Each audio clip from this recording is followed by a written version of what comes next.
And it's a long, long time since we last reflected on a defeat for Bristol. What's the reaction been this week in training? The reaction's been very good. It's been coming, that defeat, with some of our performances, and I think the biggest disappointment for us is that early on in the season our defence was really improving and showing great signs of making a step forward, and just in the last couple of weeks we've leaked too many cheap points.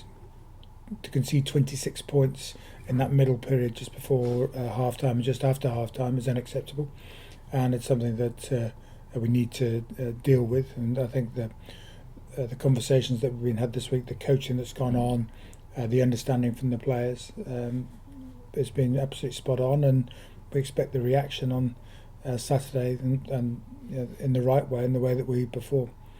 If you allow a side to go forward, as we did, if we give penalties away, as we did, we're going to get beaten by any side. And Cornish Pirates had a hot spell where they performed very, very well and did some very simple things, but they did them very well, and that's what created the issues for us. So if there's a positive, have lessons been learnt from last week? Well, lessons have been learnt, but it's certainly the for everybody. Selection is important now for the playoffs, and it's players putting their hands up and to be selected for the playoffs. So every game does count. It's not about just looking at the end to the playoffs. Every performance counts, and we seem to sort out one situation. And as I say, our defence was going well, so we had to sort out our attack. Our attack gets sorted out, and then suddenly our defence. So we haven't put in a very good an 80-minute performance yet. Yeah, do you feel like you're juggling a few balls at the moment, but as we reach the business end of the season, things might come together? We're expecting things to come together, and I know we've got the quality of personnel here that can occur, but it comes through hard work, and it comes through showing the right attitude and improve. And our focus is purely in terms of the tactical and technical aspects that we've got to get right. Early team news, I guess. We're speaking on a Thursday. What can you tell us about the team ahead of Saturday's game?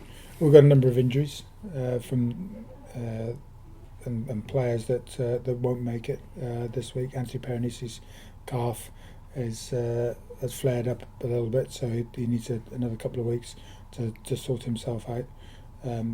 Ollie got hit in the head, and so he's under concussion protocols, so he's not available. The squad's pretty good around the rest of it, with our long-term injured in terms of Jack Lamb and Luke Eves slowly starting to come back in, and they could be there for the end of the month. And a player that we've taken out of the system is for selection is Nick Costa, because he just needed a bit of tuning up. He'd been carrying a few niggles. He's a tough South African that puts his body on the line, and needed just to get those issues sorted out. So we've had time to be able to achieve that. And the only other one that won't be involved will be Ian Evans, who's had a bit of sickness, and it's for him. It's right that he's got to recover from that sickness. How's Ryan Jones? What's the prospects of him returning to action? Well, the good news is that he'll be in the squad for this weekend, and we're looking. He's really looking forward to performing. He's a phenomenal character, and great to have involved in the squad.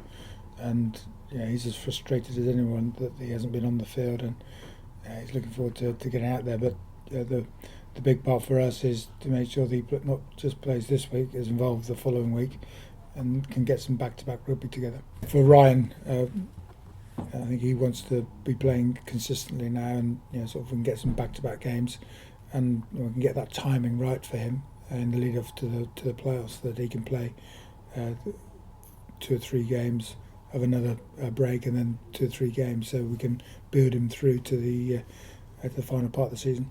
When you're looking for a reaction, is it good that you're playing a playoff chasing team this weekend?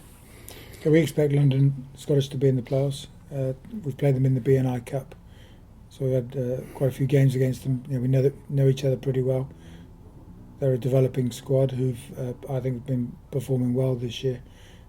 They've had a couple of changes in terms of their coaching personnel, bringing in Tim Payne So they've got an expert scrummaging coach, and having him involved, will just add that little bit of edge, I think, to their pack. Pete Richards is a quality coach, and we can expect him to really play with a bit of flair. And Phil Greening's a great character, and certainly the side will defend with a lot more line speed. So the characters that they have there, I think, will be challenging their team. And they've got the leading try scorer in Mark Bright, scores a lot of tries, with Mantella and Williams on the wings with a real potent strike force. So you can see why they're in the position they're in, because they've been performing well.